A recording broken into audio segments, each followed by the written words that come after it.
चलिए छोटे, आज हम लोग पढ़ेंगे संस्कृत का अनुवाद बनाने का कुछ टॉपिक। जैसे संस्कृत में सिंपल अनुवाद रहेगा कि राम घर जाता है, श्याम किताब पढ़ता है, तो सब लोग बना देते हैं। लेकिन अगर रहेगा किसी का पूछना होता है कि सर कहीं कहीं वाक्य में लिखता है राम ने श्याम को मारा, या राम ने श्याम से किताब मांगा, या लिखेगा वह कलम से लिखता है, या मैं लड़का का घर जाता हूँ।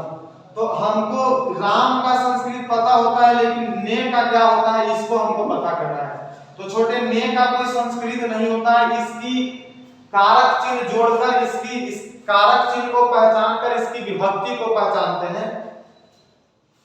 और कैसे पहचानते हैं, कैसे बनाते हैं, वो आज मैं आपको समझाऊंगा। और ये जो टॉपिक है ये 10वीं एग्जाम के लिए बहुत विविध टॉपिक है।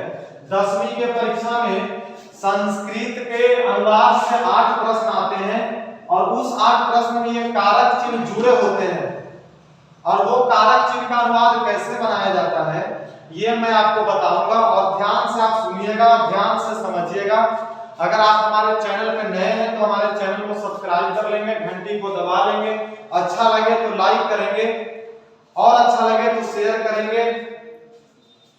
और इसे सावधानी पूर्वक शुरू से लेके अंत तक देखिएगा, तभी आपको समझ में आएगा। बीच में छोड़ दीजिएगा, आपको समझ में आने वाला नहीं है।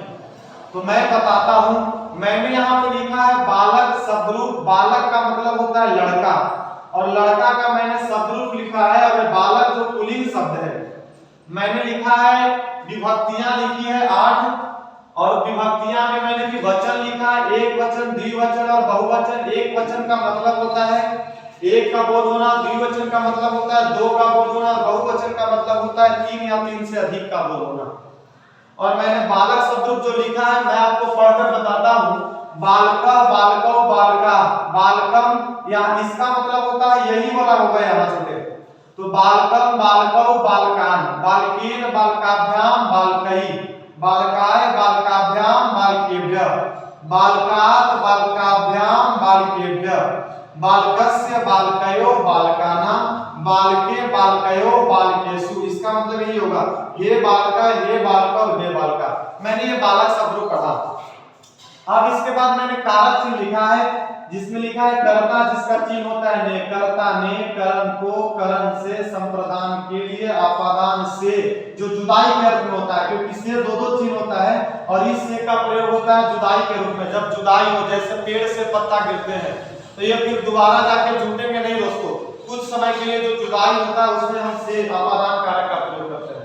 और संबंध कारक जिसका चिन्ह होता है का, के, की। अधिकरण होता है जिसमें में, पे, पर। संबोधन होता है हे, अहो, अजी, अरे। जितना मैंने कारक लिखा है उतना ही मैंने विभक्ति लिखा है, दोनों की संख्या बराबर है, और आप इसे आसानी से समझ सकते हैं। अब देखिए मैं आपको बताता हूं कि इसको कैसे समझा जाता है। ध्यान से समझिएगा इसको कैसे समझा जाता है, और इसके आधार पर हम कैसे बनाएंगे। जैसे आपको वाक्य मिलेगा कि मैं पटना से घर आता हूं, तो मैं का तो लिख दीजिएगा, पटना का भी लिख दीजिएगा। और ढेर बच्चा इसमें होता है जो पूछता है कि सर जी से का संस्कृत क्या होता है, तो से का कोई संस्कृत नहीं होता है। से, ये जो ने, से, ये जो का, ये जितने भी चिन्ह है इसका संस्कृत इस विभक्ति, इस कारक शब्द के अनुसार होता है, और इस विभक्ति के अनुसार होता है। कैसे होता है देखेंगे, समझेंगे। जैसे मैंने यहाँ लिखा है कर्ता, और ये कर्ता की जगह पर मान लो कि मैंने पूरे जगह पर लिख दिया है लड़का। क्या लिख दिया मैंने छोटे? लड़का लिखा छोटे, ठीक है, लड़का लिखा। क्या लिखा? लड़का। अब अगर आपसे कोई पूछेगा कि लड़का, एक वचन का शब्द है छोटे, और ये लड़का पूछेगा कोई कि लड़का ने का संस्कृत क्या होता है? बालकम। लड़का को का संस्कृत बालकम। लड़का से का बालकेन। लड़का के लिए का बालकाय। लड़का से जुदाई हो तो बालकात। लड़का का या लड़का के या लड़का की का संस्कृत क्या होगा? बालकस्य। लड़का में या लड़का पे या लड़का पर का बालके। हे लड़का, अहो लड़का, अजी लड़का, अरे लड़का, ये सबका संस्कृत होगा हे बालकर। चलिए अब तो ये बात हम समझ गए कि यहाँ तक ये है। अब हमको अगर हमने जैसे जिस आधार पर हमने राम ने अब इसके आधार पर हमको लिखना है, हमें लड़का से का संस्कृत हमने क्या लिखा छोटे, तो हमको चुनना है कि से चिन्ह कौन सा कारक का है। यहाँ पे जुदाई का अर्थ नहीं है, तो हम देख रहे हैं कि करण से ये तीसरा में आता है। अब हम आएंगे बालक शब्द रूप के तीसरा में, और तीसरा में क्या लिखा गया, बालकेन, तो हम यहाँ लिख देंगे बालकेन। ये संस्कृत किसका हुआ, लड़का से का, और हमको अब लिखना है राम से का। तो क्या होगा, यहाँ लड़का के जगह पे मैंने राम लिखा, लड़का के जगह पर मैंने क्या लिखा, राम लिखा, और लड़का का संस्कृत क्या होता है, बालक। तो मैंने यहाँ लड़का के जगह पर राम लिखा, तो यहाँ भी बालक के सब बालक के जगह पे हमको राम का संस्कृत लिखना होगा। तो बालक को मैं हटा दिया और राम को मैंने यहाँ जोड़ दिया, मतलब रामेन मतलब क्या होता है, राम से। अब दूसरा देखिएगा छोटे, अगर कोई हमसे पूछा कि लड़का में का संस्कृत बताओ, लड़का में, तो लड़का में का संस्कृत हम यहाँ देखते हैं कि में चिन्ह होता है जो अधिकरण कारक में, और पहला दूसरा तीसरा चौथा पांचवा छठा सातवां विभक्ति यानी सप्तमी विभक्ति होता है। तो सप्तमी विभक्ति में बालक शब्द रूप में बालके है, तो लड़का में का संस्कृत क्या होगा, बालके। लड़का में का संस्कृत क्या होगा, बालके। अब हमको कोई कहा कि तुम लिखो बाजार में, क्या कहा, बाजार में, तो मैंने लड़का के जगह पर क्या यहाँ देखा, बाजार में, तो दोनों मिल रहा है, तो यहाँ से लड़का का संस्कृत को हटाएंगे और बाजार को जोड़ेंगे। लेकिन लड़का में जो यहाँ अंतिम अक्षर है उस पर क्या मात्रा है, एकार मात्रा, तो इसके भी जो अंतिम अक्षर होंगे उस पर एकार का मात्रा होगा।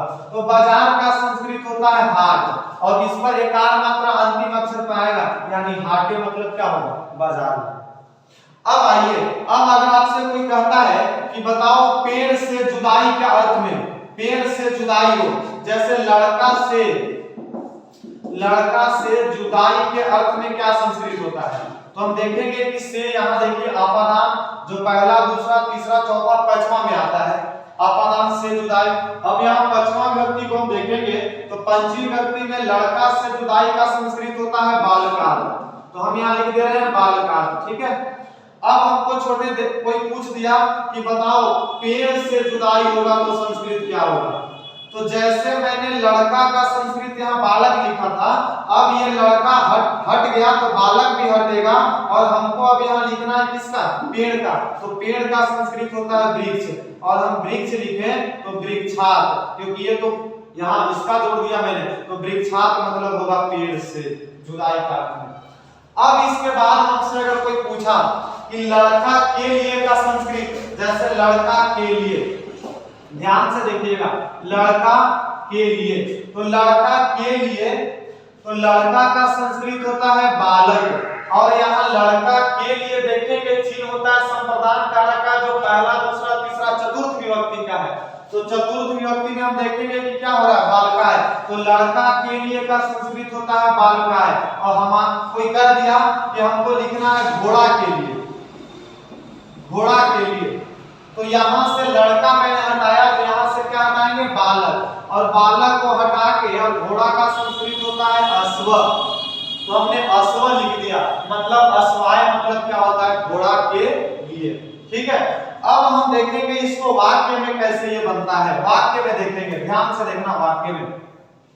जैसे कोई कह दिया कि राम के घर श्याम जाता है, ठीक है, राम के घर श्याम जाता है, या फिर राम श्याम के घर जाता है, ये भी हो सकता है। अगर वाक्य में रहे तो राम के घर श्याम जाता है, तो हम राम का संस्कृत लिख देंगे रामम, और ये लकार है लट लकार, अगर आपको लकार का अनुवाद नहीं आता तो मैंने उसका वीडियो बना रखा है और डाल दिया है मैंने YouTube पे, आप हमारे उस वीडियो को देख सकते हैं और उससे समझ सकते हैं कि हम लकार का अनुवाद कैसे बनाते हैं। यहाँ पे हम लकार का अनुवाद नहीं बताएंगे, यहाँ पे मैं सिर्फ आपको कारक चिन्ह जोड़ना बताऊंगा। तो राम का संस्कृत होता है राम, लेकिन हमको लिखना है राम के, तो हम देखेंगे कि लड़का के का संस्कृत क्या होता है, यहाँ है ये के संबंध कारक का चिन्ह है, और यहाँ होता है बालकस्य, और हमको लिखना है राम का, तो लड़का के का होता है बालकस्य, और हमको लिखना है राम के, तो बालक को हटाएंगे और क्या लिखेंगे, राम, तो रामस्य मतलब क्या होगा, राम के, तो अब हम यहाँ लिखेंगे इसको रामस्य, घर का होता है गृहम और श्याम का होता है श्यामा और जाता है यानी क्रिया है जाना, तो जाना होता है गच्छ और राम के घर श्याम जाता है मतलब राम एक वचन है तो तीता अंति तो गच्छति होगा। ठीक है।